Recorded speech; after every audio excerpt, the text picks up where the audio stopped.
Hello again, my friends, and you are my friends, and welcome to your Talking Town Extra Time show. We sit here on the eve of our first away midweek game to Burton. Obviously, their game on Saturday, full of excitement. 4-4 it finished in the end, I believe.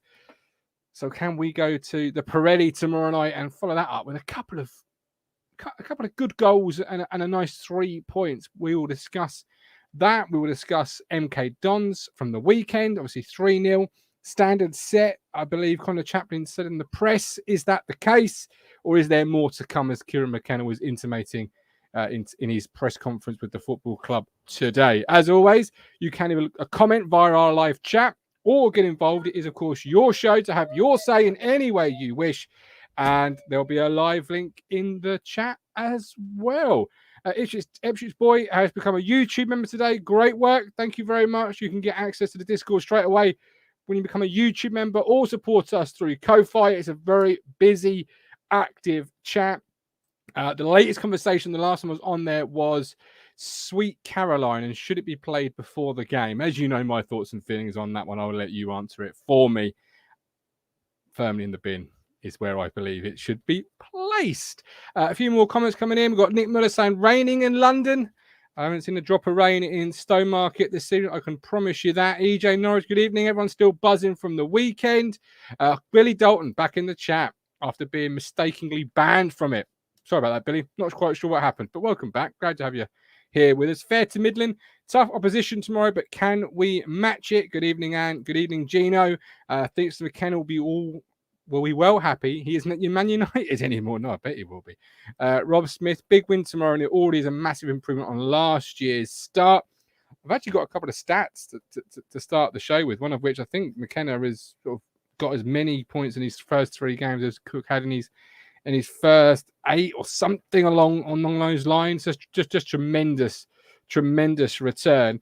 Before we go any further, there are 2 games we do play at Talking Town Towers. First of which is our fantasy Premier League sides.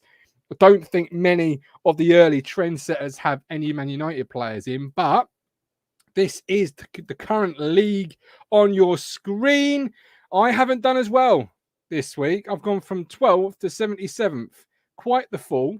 Even Man United and Eric Ten Hag couldn't quite fall down the league that fast, but Alex Wilson with the President's 11 and Ashley Bell Panic at the Disco. I want to actually have a look just to see what Ashley Bell's got in his lineup. So that's his team. If you wanted to go and emulate success, that's what success looks like. We have 120 plus players in the league. We want more than that though. So get involved. If you play fantasy football, get yourself on and let's see what you've got about you. Right. The other game we play is a prediction league, which Matt's Stannard is putting together. We have a midweek prediction league. The link in the chat is for that. The link is in the chat for that, rather. And same as last year, Ipswich, Colchester, Cambridge, possibly Norwich, and yeah, just get involved. In fact, it is Norwich because I put Norwich 0, Huddersfield 20 or 22. I'm not quite sure, which on the grand scheme of things might be a little ambitious, but you know, if you don't aim for the stars, at least you might fall on top of the world. And a 20-0 defeat would be quite delicious at Carrow Road at the moment. Right.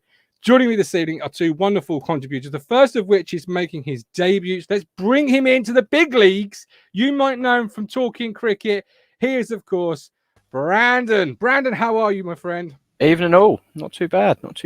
How are you? Yeah, not bad. Palace have just gone 1-0 up. Have they really? What, in Liverpool? Yeah. Wilfried Zaha. Wow, there you go. Wilfried Zaha. I remember watching him against Luke Chambers a couple of years ago. It was about as what as you could probably expect that night. I can imagine. They finished 5-0 winners. So, you know, says its own story. Yannick Bolasie on the other wing. Yannick Bolasie. That's a throwback name, isn't it? What a player.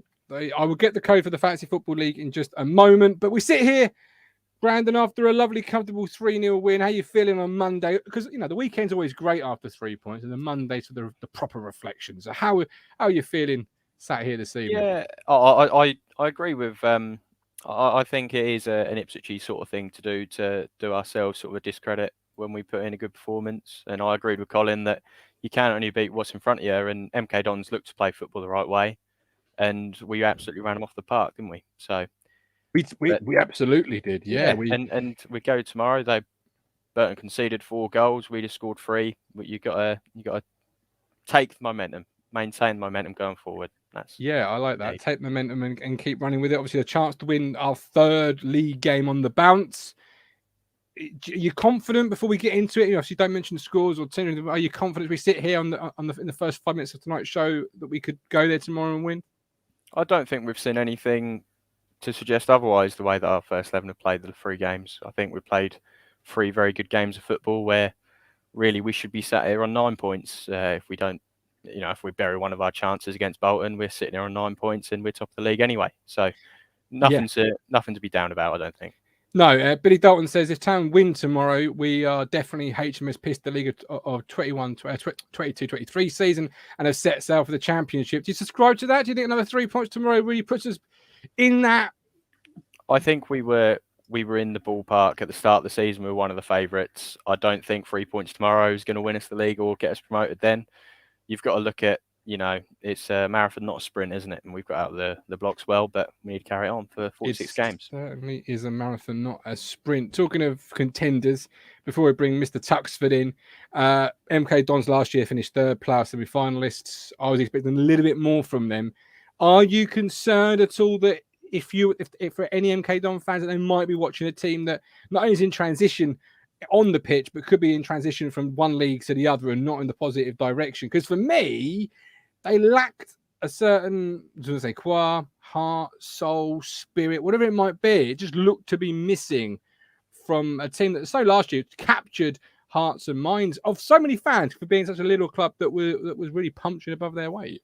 Yeah, no, I think as you said, sort of smaller club punching above your weight, when you do that, you do lose your best players. And I think at the start of last season, everyone would say that if they don't go up, Scott Twine's out the door. And that Darlin scored an absolute screamer for Swansea on his debut in the Championship, and he looks a good player as well. But I think they're a little bit unlucky. I know they've got quite a lot of injuries as well. So when you lose all your best players, and then you've got players like Mo Issa injured, Will Grigg, I think, got injured first game this season. They're down to their third string strikers already. So and obviously they lost Troy Parrott as well. I know that he didn't do great when he was here. I always liked the way that he played. He was just one of those strikers missing goals, and as a striker, you can't be missing goals, can you? No, you absolutely can't. Do you think Chris Wokes could play up front? Why not? He can do everything, Chris Wokes. I've heard you're a big fan. In fact, Simon Harris said, "Oh my God, it's the Wokes fan club." Yeah, absolutely. I'd get Chris Wokes in somewhere. Why not? You said. I love it. Ant says, HMS pissed the league and get in the bin. It just makes us look silly if or when things go wrong. Well, on that note, let's try and keep it on track, keep it on course. It is our resident Peaky one. The Peaky one, Mark Tuxforc. Well, I mean, I try and be positive. I try and look at it from that kind of outlook a lot of the time. Mr. Positive. And you can't be anything but positive at the moment, Peaky. It's going well. Yeah, I thought we were absolutely outstanding on Saturday. Contrary to kind of the comments you just made, and is it a case that MK Dons were poor? They made us look better. I don't think it was. I thought we actually turned up for once, in a sense that start of the season, so many games to go, but it looks so good from a league point of view. Anyway, obviously I'm still disappointed about the cup exit, but when you look at that first team squad, that spine of our side is just unreal at the moment. So yeah, happy. The spine of our side is a little bit unreal. Mike D says Elm is showing his class Saturday. Obviously, you're a big Leighton Orient fan. You're a big Drizzy fan. Elvis has gone there to support him. Great debut for him. Yeah, I mean, players like Aaron Drinnan, generational fan club. Yeah, he's got his own fan club. There's fans that will support clubs like we support Ipswich, but there's actually Aaron Drinnan fan bases out there, so across the world. So, yeah. my son or daughter is not being called Aaron. I can just promise you that now. Promise you. It might be called Paul. Put some money on Paul if it's a sweepstake game. What about the middle name Driz? No chance. No. Rakeem as a middle name. Paul Rakeem Nice. Lambert. I mean, you know, Nice. let's keep it Like on point. Talking of on point, obviously we were on point. We're on the top of the table. Early days, but our friends at Playmakers did have a little tweet out today. Tux, as you can see, best in class. We've got most shots per game, 19.3, most shots on target at 24, highest average possession, best pass completion, fewest shots conceded, and most interceptions. What's the real?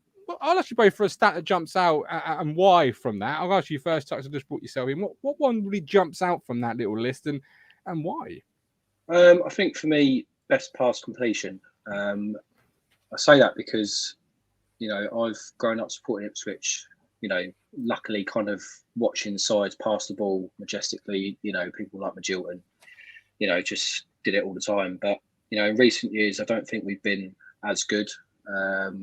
You know, the teams that we've been accustomed to haven't been particularly brilliant. You know, you're playing sort of hoofball sometimes under McCarthy. So, you know, pass completion rate is the one that stands out for me. And yeah, I mean, this is what a team should be under McKenna. You know, getting the ball down on the floor, passing the ball, you know, good football from his sides is what you expect. So, you know, we've got the players to do it as well. That's the other thing. I feel like probably in recent years we haven't had the players to, you know, accommodate the way we want to play, I suppose. That's the Ipswich way, if you like.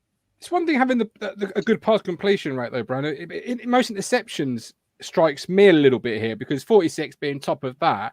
But it's not just interceptions. It's the way I always remember us having the transition be win the ball and instantly we're not looking to regroup. We're not looking to recover and then stat pad as certain managers maybe mentioned in the last 5 minutes may have done. We look to every time intercept and break and really hurt a team when we've killed that ball, wherever that ball may be on the football field. And that's really something that every team that is a top team, Liverpool on your TV screens there, interceptions are key, but it's how you transition that's even better.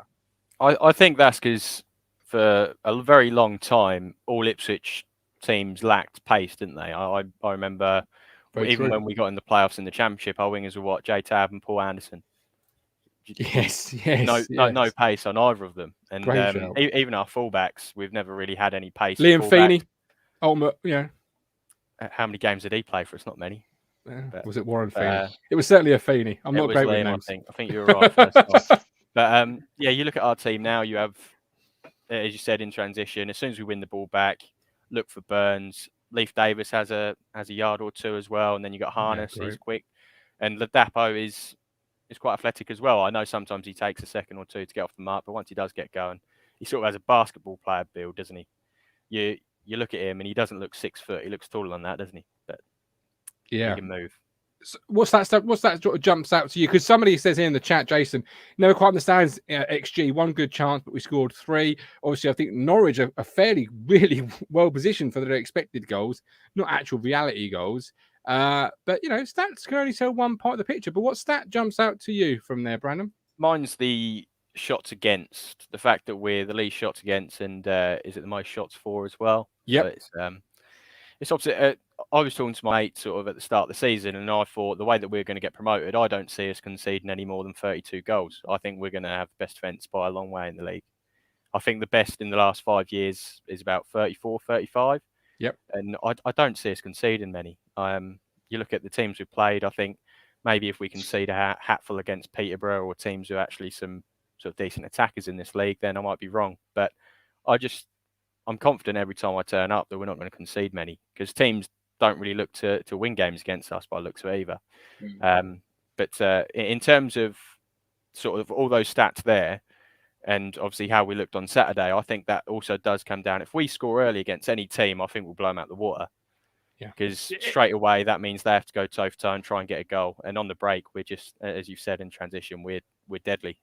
Yeah, and I know Mike Brown hates that word transition, Tux, but you know that's the word they use at the moment. Great stat pull out from Brandon, but is it a case also that if you have the ball, the opposition can't hurt you with it? So is it a surprise that we're the best in the class in terms of fewer shots against? Because I don't remember us often been in a game against any side at this level where we weren't the ones dominating, dictating, and setting the tempo. Even the Wednesdays, even the Sunderlands, even the Wigans last year when they came to Portman Road, it was still we play our style, not Mick McCarthy or they're a team in a great position.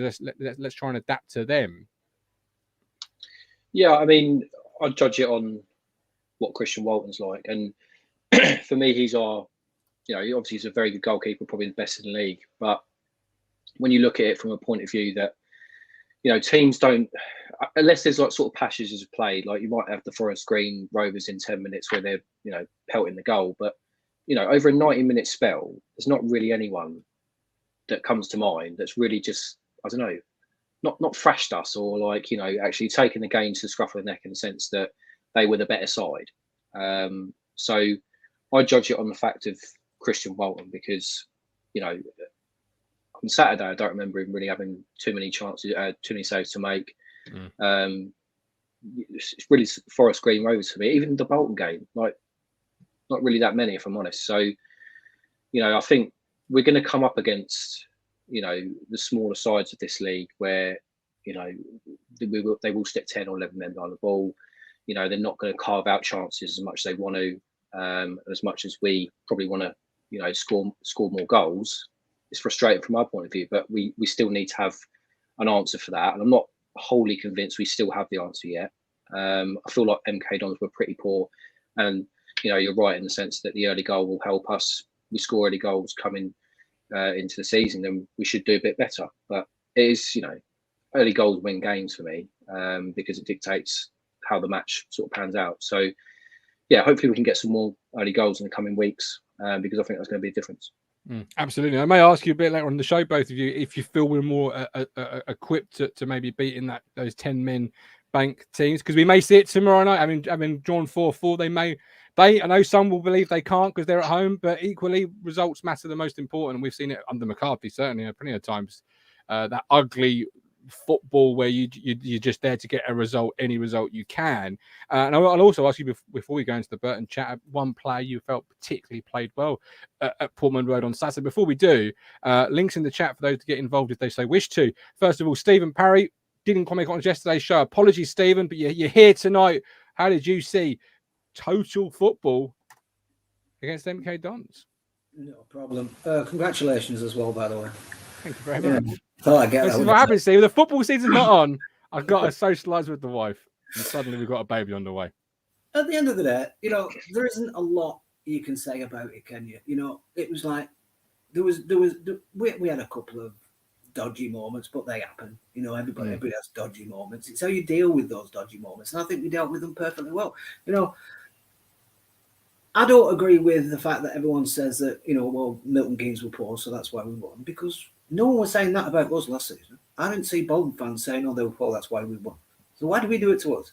We can beat who's in front of us. We can't control that, and we beat them hands down. That's who they put out, same as tomorrow. By all accounts, Burton's main central defence partnership's out injured. That's who they're going to have to play. We just go up against them and do what we can do, and if we win, that's on us. Let's not start bashing people over the head and saying, well, if they were better, well, they weren't better. End of. Or was it the fact that we were just too good? Because I don't think that playing like that, I think Milton Keynes last year would have struggled. Because when we played them at their ground, they had one shot, and that was a twine free kick. So they didn't overpower us last season. So all it would have took was an early goal, and they might have folded last season. So I don't think. So we saw hints of what we were last season. Today, or this season, we're seeing what, we're further down the line. And I think, to be fair, like every club, now is the time to play everyone. Everybody should be coming to us and saying, now is the time to play us, because we're still bedding in new players. As you saw last season, the further along the season I got, the tighter our defence got. That's the same thing going to happen. These dodgy mistakes we're having now probably won't happen in a month, 2 months, because they'll have ironed about the game. So I think every team, in a way, it's the best time to play them. It's just how good you are on the day. And yet, on Saturday, we were outstanding. And there's nobody can, even Freddie, I'd give him close to an 8 for all the running and the chasing that just kept the defence pinned in because they didn't know what to do with him. You know, they turned their heads and he's somewhere else. You know, and it gave the space for the wing backs to get there, and for the Dassin to get forward. You know, for the number 10s to get into positions to have a good shot. And like I said on Tuesday, this was a bugbear of mine, and we did it a bit against Forest Green. We did it against MK. Have a few more cracks from a bit further out. You know, against Cheltenham, we were trying to pass it. Sorry, Colchester, we were trying to pass it into the net. You know, and then what? Drops to Burns at about 15 yards, bang in. Why didn't we do a bit of that against Colchester? You know, if they've got 8 men in the box, then bypass them and have a shot. You're not going past the 8 players. Shots from distance, Brandon. Is that something we have to add to our arsenal? Obviously, nothing's ever complete 3 games in. Is that something you desperately want the club to add? Because, as Stephen says, it can be a little bit Arsenal early 2000s at times. Oh, I think people haven't realised how many shots from distance we have actually had this year. I think we have added that to the game, just because we haven't necessarily scored more. I know Morsey obviously scored an absolute worldie at Forest Green, but you look at the highlights on Saturday, Morsey had at least 3 shots from outside the box. Our second goal came from Burns hitting it from 25 yards and then the keeper parrying it to Harness. So I think we are adding it. I think hopefully we can start putting some in the back of the net as well, but it's more about the front 3 having the desire to get on the end of it if our wing backs or our centre midfielders do have a pot shot.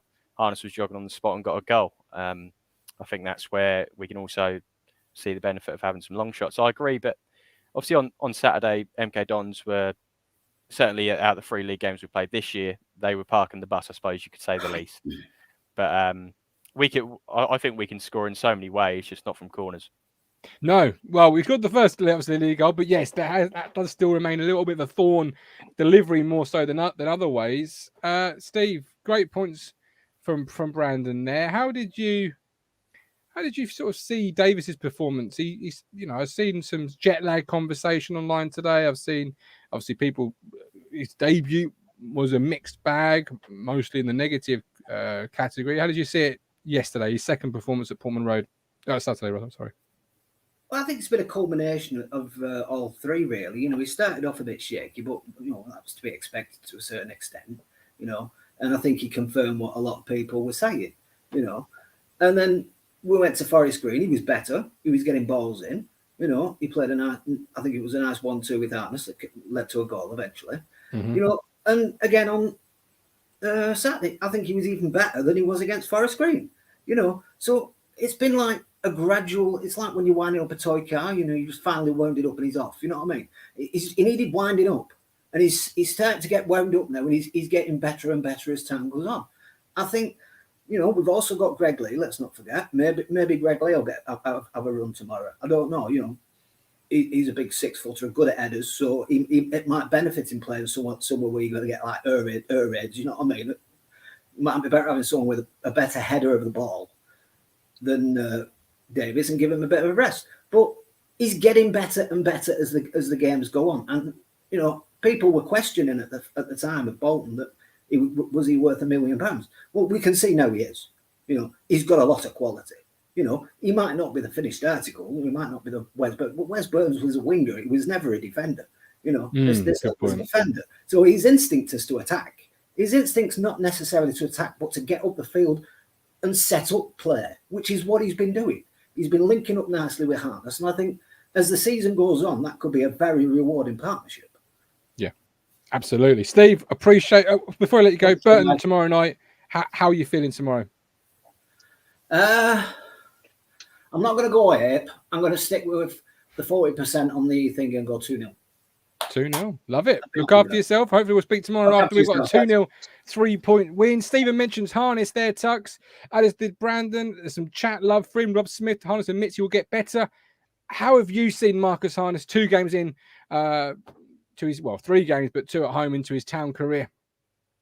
Yeah, I think he's been all right. I mean, he's not a Selena player, but he, because he's essentially kind of coming in to replace Selena, I suppose. But he isn't a Selena that's going to put pinpoint balls on, on strikers' feet or anything like that. But what he does give you is a lot of energy. And what I like about him a lot is that he actually has, a go at goal outside the area. Whereas I feel like, Stephen mentioned earlier that we feel like we just have to pass it in the net all the time, but actually he's a type of player that will, shoot on sight. So yeah, I think he's a good player, and I'm pleased we've got him. I'm sure there was lots of Portsmouth fans out there gutted that he went to us. But yeah, very good signing for us, I think. Good signing for us, Brandon. You mentioned him yourself a little while. Have you agree with Tux there? You're really happy with how he settled in? Yeah, spot on. He's not, as he said, as Tux said there, he's not going to pick out a pass like Selena can. But I think what he offers when he's on the ball, when he's carrying the ball, and when he's in and around the box, I think he looks a bit better than maybe Selena is, and he's shown a bit more consistency, hasn't he? Everyone talked about how Selena's performances were too up and down, and he'd win us the game one week and look like he should be playing in the Prem, and then the next week he looks like he shouldn't even be on the pitch in League One. So I think Harness will be more consistent, and he offers different traits, but traits that we certainly need. Yeah, Mike Gov's always on the channel. His expected goals must be insane. There you go. You see, if you don't shoot, you can't score. And I certainly took that shot. Rob Smith, Harness admits he'll get better.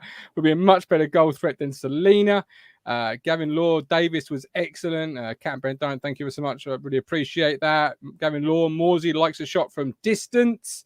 And thank you to all the congratulations in the chat. I really do appreciate every single one of them. Lead Wizard, are we on at halftime tomorrow night? We certainly are. Pre-game, halftime, and full time, where you can all get involved. Carl Brooks, Harness is absolutely quality. Does the dirty work off the ball, tracking and helping Davis out. He's more of a false nine, similar to Chaplin. He'll score double figures with ease, but he's not quite the Selena. The two top contributors say here, Lee Anderson, not quite the Selena. Are we still missing that Selena type for you? Not at the moment, are we? We're top of the league. Top of the league. Three really good performances overall. Couldn't wish for a better start, really, could we? Well, 9 from 9, but yeah. Well, we've got to keep our feet on the ground here, haven't we? I know Mike comes out with a lot of. I know Mike can come out with a lot of silly stuff, but he does have a point where we've got to enjoy it and live the highs and the lows, but. It's early days, but the thing for me is you can see, I've said this before, we're light years ahead of where we were this time last season. Absolutely light years. And you can see that we've carried on, but we've been actually improved from when McKenna took over. You can see now, I mean, when you look at the highlights, and it's a bit difficult when you watch it in real time, when you look at the highlights of the goals, all of them, how many extra people did we have in the box? I think it was always 5. 5 people in the box, 5 players. We didn't have that last season, so that's a real positive. You can see they've been working on that. They say they've been working on it, and so that for me is a bonus. The other one is Evans. We all debated Evans at the start of the season. Ball's been injured. Would Ball come in? And a lot of people said that he would start ahead of Evans.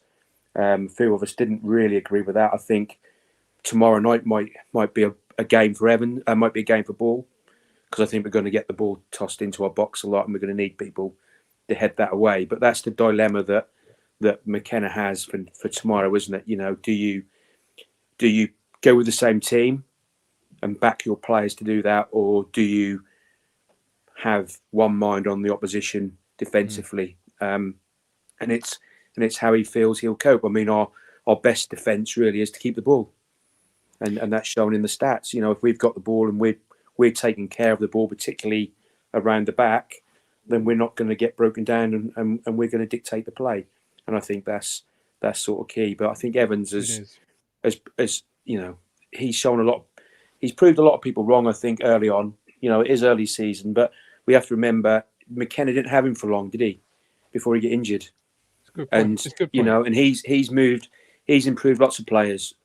Everyone's improving under McKenna. So lots to be happy with. It's a good point regarding Evans. We'll sort of shift that to Evans then, boys. Brandon, high pass completion rate. Lee mentions Evans, obviously, but Ball was one of, if not the first transfer we brought in the summer. That to me identifies they obviously saw an area they can definitely improve there. Does Ball, once he's fully fit, come back in and claim that place and not surrender it, or would the team sort of be worse off without, as Ashley Bell calls him in the chat here, the pass master? I think Ball and Evans are very different centre midfielders. I think if you're looking at the benefits, we don't know how Ball and Morsey will look in a game. Really, we've seen them in spurts in pre-season, but Evans and Morsey know each other inside and out. So I think you have to take that into account.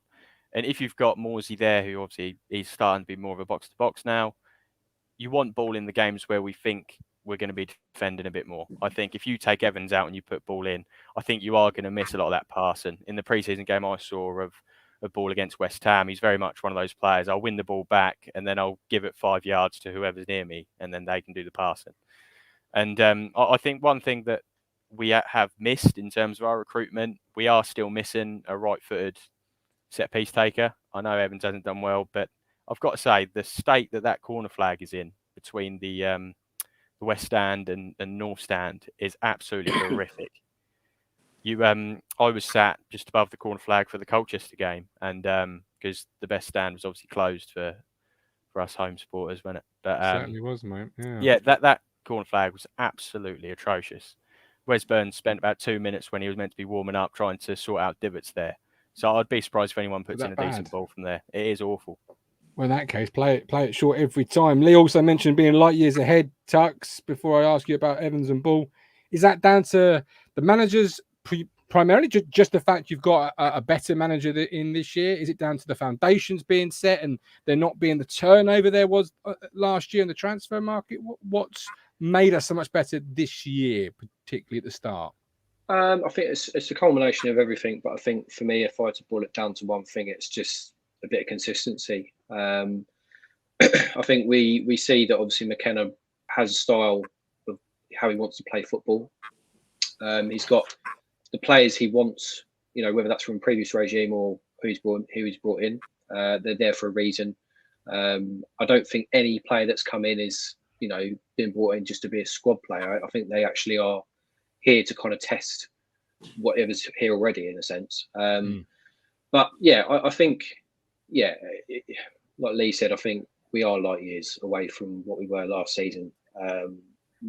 MK Dons remind me a little bit of what we were last year, where obviously they're going through a bit of a transitional period. Obviously, I haven't got the quality there, but yeah, I think it's one of them. And yeah, I'm just pleased that we've got a manager like McKenna who can actually get the best out of players. And for me, I think it's consistency, and it's got to be the way the whole time. Really, I think we've had so many years, especially the last couple of years, where we've chopped and changed so many sort of teams, and never got that kind of run of form. And I think that's probably down to it. And we know McKenna will want to change teams tactically sometimes, which is fine. But ultimately we need the core kind of team in there in the middle of that part, essentially. And then the likes of Burns, Chaplin, those type of players to be on song, really. So yeah, we'll circle back to a player that stood out for Saturday, but a quick point just made in the chat I want to get your sort of thoughts on. Ashley Bell, YouTube member, for what it's worth, which might be and not be a lot, Leicester media are reporting Hurst on his way back to Portsmouth. Lots of smoke around that particular transfer, lots of noise, rumbling on day in, day out. If Ashley's to be believed there, Lee, if that is the way it's heading, what are your thoughts? Because from my perspective, just snap reaction, the first time I've seen that, that's an awful lot of energy to have wasted on a player to go to a league rival. It's an interesting one because they've just signed 2 strikers. Yeah, they've got Colby Bishop and our guy, and what's the name, haven't they? So and Scarlett from Tottenham. Yeah, so I'm not sure about that. Weird choice from him, wasn't it? Yeah, I'm not sure, but yeah, have we wasted a lot of deal? I mean, who knows? I mean, at the end of the day, I think I said in the Discord chat in the end, I just hope we get one of the top choices that McKenna wants. We don't want to be getting the 5th, 6th or 7th choice. We don't want to be stringing it out. We want to have one of the top 1 or 2 targets that he's after. I think like Harness is a good example. We're pushing for Selena. I think when that was then going to go bad, we went in and we got Harness. We got who we want. I think we got who we wanted. That's that type of signing to me.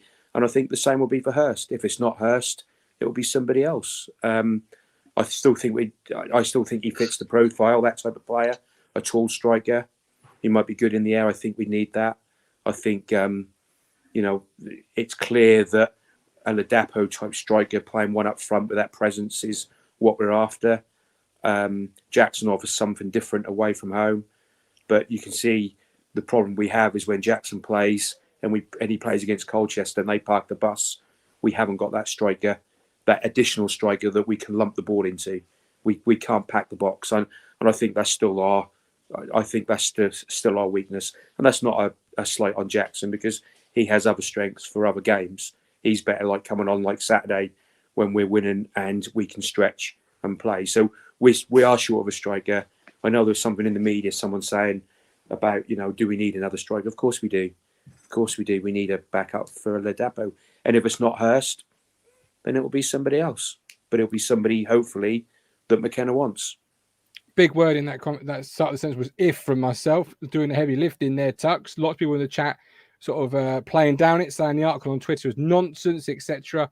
But Lee, sort of summing up there, of course we need a striker. For those that don't think it's a little bit silly. Where are you on it? Do you think we still need that centre forward brought in? Yeah, I think we still need like that quality striker, and I do feel like I agree with Lee that we probably need a player that's going to either be that kind of plan B option or someone that's going to start games and just sort of take over the mantle from what Ladapo's doing. But you've obviously then got the players like Jackson, who, as Lee says, is a different type of player for different games. But more often than not, we're going to probably have times where we have to have a plan B against a littler side or a bigger side. I don't know, but especially away from home, we might need that sort of player that's going to just hold it up for us a little bit more when Ladapo's kind of run 60 minutes out of his skin. So, yeah, I think for me, Hurst would be a good signing. But we've just got to sign the players. And I think, Ashton's done it, where we just sign the players that we need to sign.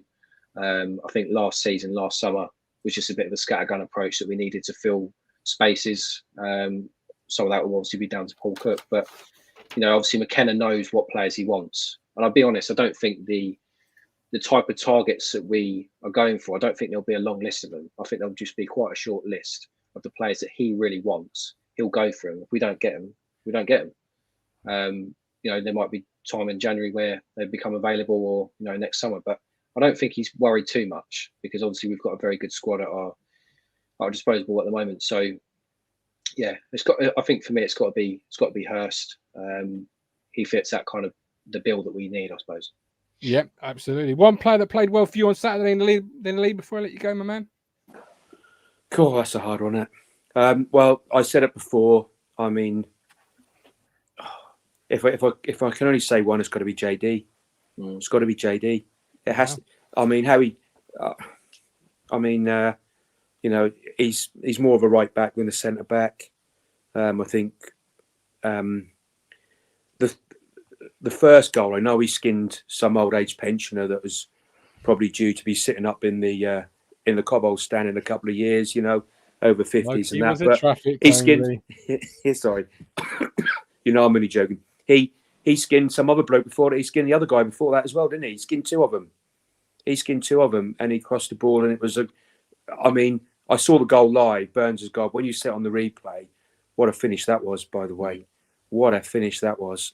But having where I sit above the goal in the Sir Bobby Robson and watching JD right in front of me with that little back heel, that little pit sort of back heel round the defender and just lay it onto Chapman, what a bit of skill that was. I mean, he tries at most games when he's down there, but for me, JD all day long. But Morsey, put him in the team of the season, EFL team of the season. He's going to be in that, isn't he? He's the best centre midfielder in League One at the moment. He'll need to add goals, Pardon? He'll need to definitely add goals to his game, though. Definitely. To make that League One team of the year, you would have thought that, because it's all most of those are all stat headliners. Aren't they? Yeah. But I mean, he could well do that. But I mean, you couldn't put a foot wrong for anybody. Team performance, and to bring on those four people that we did, to bring on those four subs at 70 minutes when you're their defenders. I saw a tweet. Sorry, just absolutely. Just before I go, there was a tweet about Tucker, wasn't there? Was the Tucker on Twitter being the best centre-back in League One. I tell you what, he looked actually disinterested. He looked more laid back than Wolfenden. And he was awful. He was all over the place. He couldn't get a kick. So how he's the best centre-back in League One, I don't know. But they absolutely destroyed him, didn't they? So, absolutely, yeah. But they really JD. did. Good man. Lee, hopefully speak to you after another 3 points tomorrow night. Look after yourself. Yeah, take care, guys. Stay, and congratulations. Cool. Thank you very much, man. Nothing wrong with the back, I see. Not that night, there wasn't. No, absolutely not. There wasn't. Right, there is now. Trust me. I'll speak to you in a minute. Look after yourself. Bye-bye. Take care. Lots of talk of best centre halves in League One. That debate could rumble forever.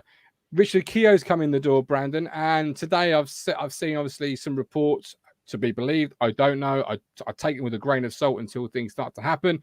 But maybe a championship team or two eyeing George Edmondson. Does the Keogh signing give you that insurance? Would you still wince if that was to be coming out in the press as a credible thing? How are you on hearing that type of rumor with George Edmondson? I think out of the centre backs we've got, other than Wolfenden, I think Edmondson has the most upside. And on his day, I think he's a better centre half than everyone else that we've got in the team defensively. I wouldn't want to see him go. I would be surprised if we saw him go. I think he's all over all the club social medias all the time. Seems like quite a key member of the team, and I think that's what he'd want to be as well. I'd be surprised if he left. I don't think Keogh has come in at all to play as insurance for anyone. I think he's come in to fill a void of and lack of leaders in the team. That's what I think he's been brought in for. Thoughts on that, Tux?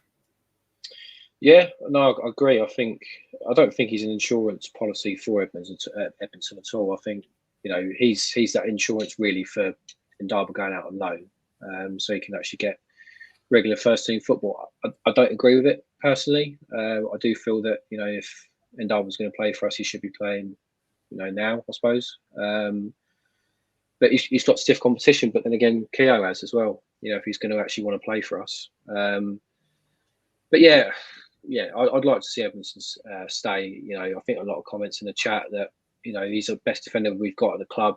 I know a lot of people say Janoi is the proper defender, but yeah, I think he reminds me a lot of Christoph Berra, and Christoph Berra at this club, mate, was unreal. Underrated, fair, too underrated if anything. But for me, Edmondson reminds me of that, in the sense that he's just solid. He just gets it away. He can actually play, which is probably something Berra couldn't do. I know they're different footed, but if you're going to do any comparison, but yeah, he can play with the ball as well. So yeah, I'd like to keep him. And yeah, I think he's a mainstay.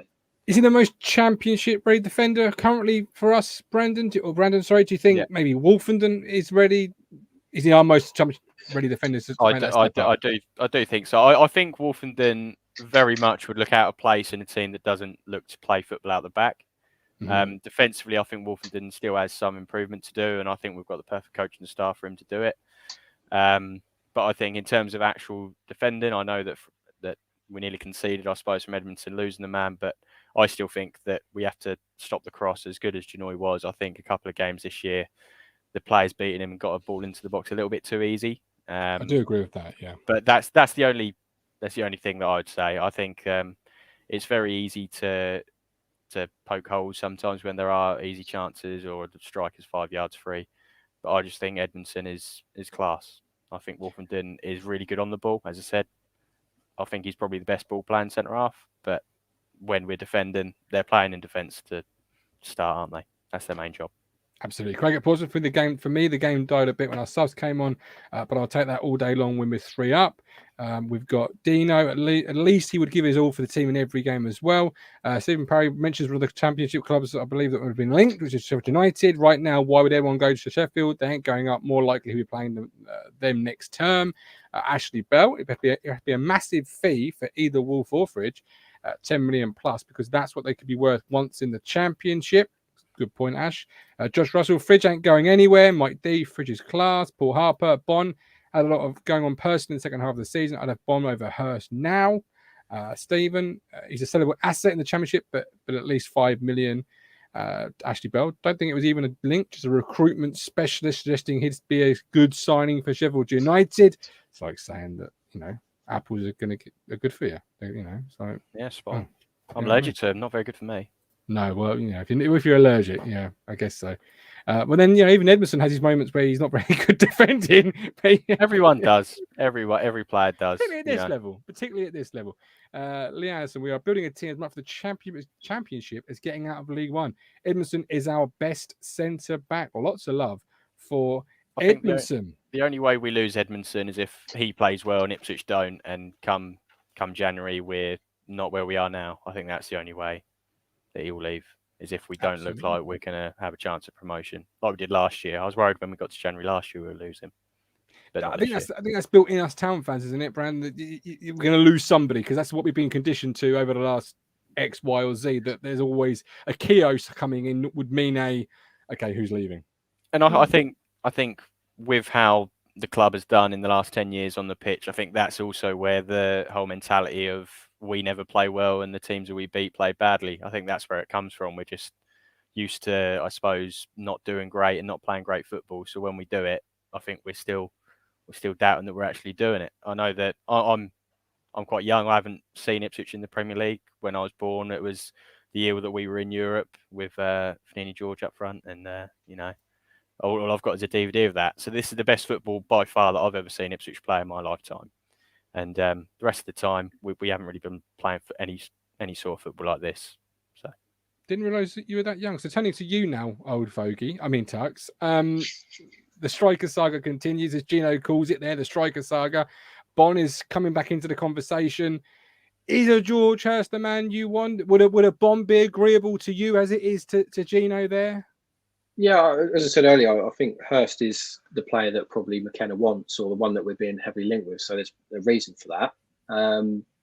But that's not to say that, if there was the second option, if we couldn't have Hurst, I probably would have Bon back, if I'm honest. I don't think he did enough, obviously, in the second half of the season. We saw what he could do in the first half of the season, albeit under a different manager. That's my only sort of real concern with it, I suppose, is that under McKenna, he probably was a bit of a bit part player. Probably didn't actually see the best of him, to be honest. But yeah, I'd have him back. I don't think he's McKenna's player at all. I think it's interesting when you hear like someone James Norwood says that. I think McKenna said to him that you're not the right player for us, in the sense that I need you to run round the defence and run through them. So like a bit of pace, I suppose. And Bon isn't slow, but he's not that type of player, whereas Ladapo is. So I purely think that Bon won't be coming back here based on that. If it was up to me, yes, I'd have him back, because he's that good sort of plan B option. From a fan point of view, everyone would love him to be here and get promoted with us. But that's a dreamland, isn't it? But you have to go with what the manager wants. And I don't think that's what McKenna wants. I don't think he wants Bon. No. Well, this is it. And Mike D says Bon needs banning from this platform. The only reason we talk about him is because he's a fan. Yeah. Possibly so. Great points there from Tux. We've got 160 people currently watching us on YouTube alone with, I think, 40 likes. Let's change that. Let's try and get to 160 likes. It only takes you all 2 seconds. In fact, it probably takes you less time than it would do to have a quick word from one of our Ipswich Buses, your local bus company. Don't get stuck in traffic. Ditch the car. Go green. Go contactless. Go Ipswich Buses. Fares available from £2.20 return, a fantastic price and a fantastic service. Ipswich Buses, proud to partner with Talking Town. Hit that like button as we sort of shift it into gear, our upper gear. Burton tomorrow, 2 away games coming up. I'll bring Jeremy in a second. 6 points up for grabs. Philip Blundell makes a comment earlier in the show, lads. In response to the Crunch's question from yesterday, I think our first defeat may well come against Cambridge. Let's just deal with the first 2 we've got coming up before I ask the jugular, because you may answer it within that conversation. 6 points up for grabs. Burton, then Shrewsbury. Chaplin saying setting the standard. McKenna still wants more. Tux, what is the minute? What do you want to return to Portman Road with against Barnsley? What do you want? Obviously, you want 6 points, but do you expect it? Do you demand it? Do you think it will happen? Where are you on it at the moment? I mean, away games are tough, aren't they? And these littler sides, if you like, will play a different game at home as they would differently against, us at Portman Road. So you'd feel like they'd probably want to go for it a bit further. If they was at Portman Road, they're probably likely to put 10 or 11 men behind the ball, whereas home advantage, exists, I suppose. I'd feel confident in the sense that we could get 6 points because just the quality of the squad we've got and the kind of form we're on. I'm going to say 6. I'm going to say 6, but it's tight because I sort of judge it on what I've seen previously. Yeah, and you can't get that out of your head because it's the Ipswich way. We do it the hard way, whatever it is. But I just feel that there's something special brewing, and I think I know we've just sort of beaten MK Dons 3-0, but someone's on for a good hiding, I think. And I'm not sure where it's coming, but I think someone is going to get a good hiding away from home as well. So hopefully it's the next couple of games, maybe even tomorrow. Well, there was 2 last year, Wickham and Portsmouth. Obviously, you've got 2 away games coming up this week. Brandon, Shrewsbury are currently sitting in mid-table with 15th. Burton are in 22nd. Early doors, of course, but never a better time to possibly play both of these sides. They're not often, if ever, well, Shrewsbury were once. That ended up with Paul Hurst coming to Portman Road, but not often a playoff contender. They certainly weren't last year. They're not fancied to be again this year. Tux wants 6. Many of the chat want 6. What about yourself there? I would expect 6 points, but if we do drop any points, I'd rather us stay unbeaten. I think 4 minimum. But the manner of whichever draw we get is going to be important as well. If we're 1-0 up or 2-1 up or whatever, and we concede a late goal, I think I used the word at the start of the show. It's all about momentum. If let's say we're 1-0 down against Shrewsbury and we're throwing everything at them and we get a late equaliser, then you've still got that momentum. You come away from those games sometimes feeling like you've won it rather than lost it. So I think if we do drop points, it's the manner of which we do. But yeah, 6 points, get back to Barnsley, get Norwood back to Portman Road, give him some stick, he'll get sent off, we'll win 4-0, and then we'll go home. Still very happy people. Yeah, very much so. I like that. Good confidence from both of you. David, thank you very much for your €20. We appreciate that. Rob Holmes, got to beat these teams. You want to be serious promotion contenders. Philip Blundell, wins against Burton and Shrewsbury, needed for sure. We're only 3 games in and we're still improving. Apparently some absolute genius from Diaz in the Liverpool game. 6 points from 6, says Ashley Bell. Jason says Barnsley will be a tough game. 6 points and a point against Barnsley, so 7 from those 9. To get where we want to be, we must get 6 points from this week. Our confidence is sky high. Jeremy, what do you think about this week? 6 from 6?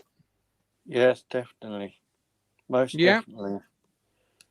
Who worries you the most out of the next 2? Is it tomorrow night after their 4-4 and their point that they might want to prove something to their fans tomorrow, or is it more Shrewsbury under Cottrell and the shrewd signings he's made? Both are tricky, but I believe we can come away with 6 points, 2-1 and 1-0, or 2-1 and 3-0 or something like that. Yeah. A 9-point week, says Craig, will make it a statement. Do you go along with that, Jeremy? I do. Yes. Who would you sort of pick tomorrow? Would you go unchanged? Would you look to make a couple of changes? How would you line up tomorrow night, Jezza? I'll start off with the team that started the match on Saturday. And then no changes at all. Fair enough. Not many have got changes. Only change the team if there are anyone with injuries or something, but I'd go along. I'd say one thing regarding the next couple of games. I do think there'll be changes just purely because there's games in quick succession. But I thought it was quite interesting what McKenna said after the game on Saturday, was that he mentioned that, you could probably start, he didn't say this, but he was basically getting to this point, is that you could probably start the same team for the next few games because you've got 5 subs to bring on. So you're bringing 4 players on pretty much at the same time, and that's kind of essentially kind of a new team, I suppose. So you've got that element of it that's going to freshen the game up, but also a lot of people also said that it does kill the game off when you bring on 4 or 5 subs. So I do wonder whether he might just change it up a little bit. And what I mean by that is maybe you might, introduce a Jackson or an Aluko. I don't think there's no point changing the back 5. But when you're looking at like maybe the central midfield area, does a ball come in for say an Evans? I'm not sure. I think Evans still stays in the team for me, but it's the forward areas. I think Chaplin's nailed on start. I think Harness might sort of just come in and out of it potentially. But that's where that rotation is. And I still think McKenna's got that in his head that he might rotate some players. And I feel like Ladapo is going to be one of those as well, especially if we then go and sign a Hurst or someone. These players have got to play, haven't they? So there's going to be changes at some point. And I wouldn't be too surprised if it's over the next couple of games, because it's Tuesday, Saturday, isn't it? So it is. And when pressed on his club media presser before ahead of tomorrow night, Brandon, he does say, everyone's come through Saturday, a couple of things we're waiting on. Saturday was a really hot day. It was almost, like I said this yesterday's show, like playing 2 90-minute games. If you completed the 90, it could be about how your body recovers, takes on the liquid, the salt, etc. Because Tuesday is incredibly quick after that sort of heat. Would you be concerned? Because the depth is something I've been a little skeptical of. Many people are big fans of our squad. After Colchester and again on Saturday with 5 subs, not really changing the flow of the game. I'm a little bit not quite bored. Yeah, we have it there. I'm a little concerned. You look at our first team. That team we played on Saturday is our first team, right? Very strong side. But then you might have an injury to Morsey. You might have an injury to Wolfenden or someone like that. All of a sudden, I don't know. I'm not sure. I've not seen enough of Ball to kind of make a comment yet. But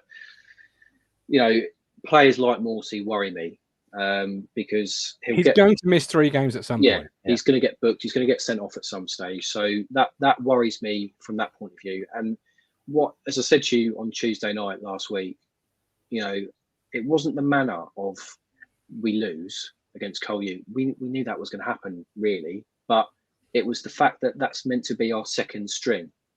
That's meant to be our second string side with players that are meant to be coming in for a Morsey if he gets injured or, bookings, whatever. That's what worries me. So if you're not willing to kind of turn that on at an opportunity that you've just been given, what's to say that you're going to do that? And like we said this last year, we were probably at a decent sort of first team last year. I know McKenna wanted to sign players, but we had a decent first team last year. And then you looked at kind of what was on the bench and sort of away from that as well. It just didn't really fill you with confidence if there was a few players like a Morsey that was going to get injured. And we saw what happened when Morsey got injured last year or suspended, whatever it was.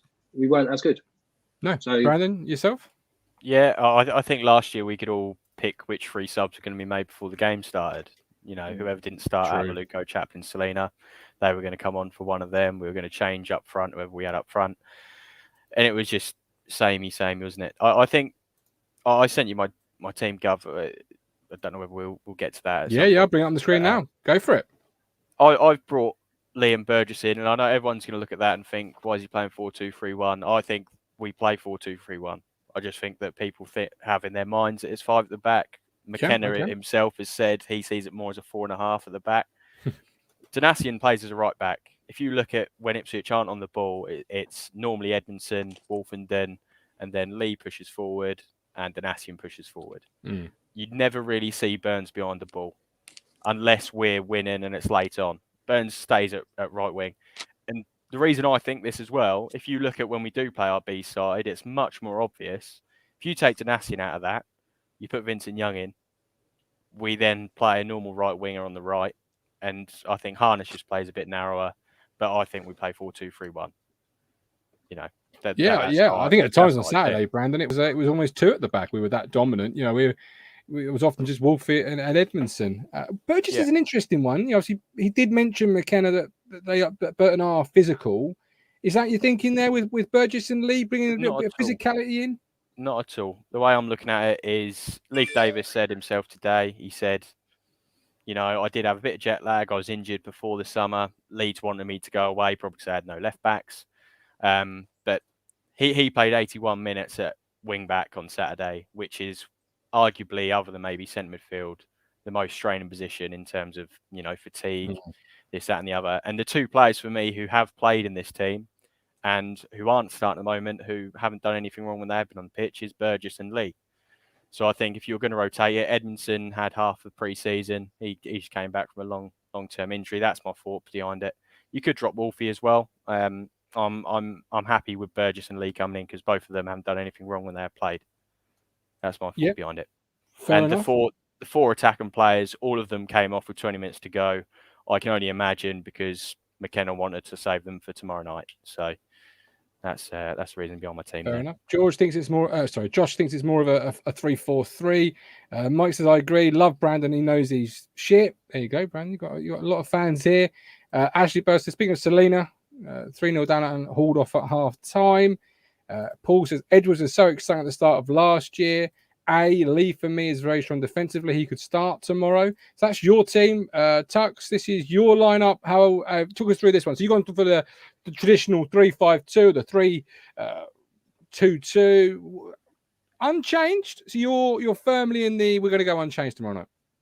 Yeah, I mean, I'm a firm believer that you shouldn't really change a winning formula. I do, as I say, I do think there will be changes at some stage, but if it was me picking it, I don't think I'd be changing a great deal. As I said earlier, we've got the ability to bring on 4 or 5 subs, so that freshens the game up, hopefully, and not stagnate a game. But yeah, I think it's a good team, and I think that's probably one of our strongest sides available to us, if not probably the strongest.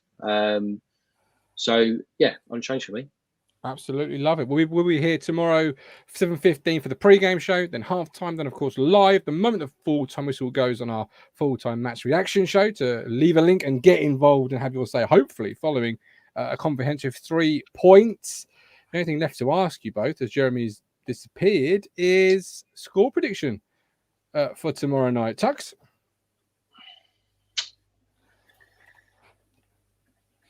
2-1 Ipswich. 2-1 the town. Okay, love it. 3 points is 3 points, no matter how it comes. Brandon? I've been going between 2-0 and 4-0 all day, so I'll meet in the middle at 3.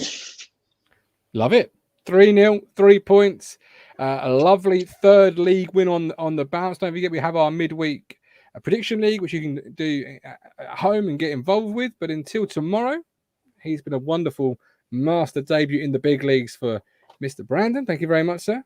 Thanks for having me. Cheers. No, thank you. And that is, of course, your Peaky on Mark Tuxforc. Congratulations, Gov. Congratulations. Thank you very much. You're next, I hear. No? Apparently, get yourself a cup of Playford Road tap water and magic happens. Yeah, maybe. Tom Carroll, Martin Lambert. You know, the only time you were here, our two names in the same conversation, obviously. Raheem Harper. He's having a baby as well. Raheem the Dream. There you go. There you go. It is. Become a YouTube member today, and we'll see you all tomorrow, 7:15 for the match day ticket pre-game show. Until then, with love, with care, stay hydrated, stay well. See you.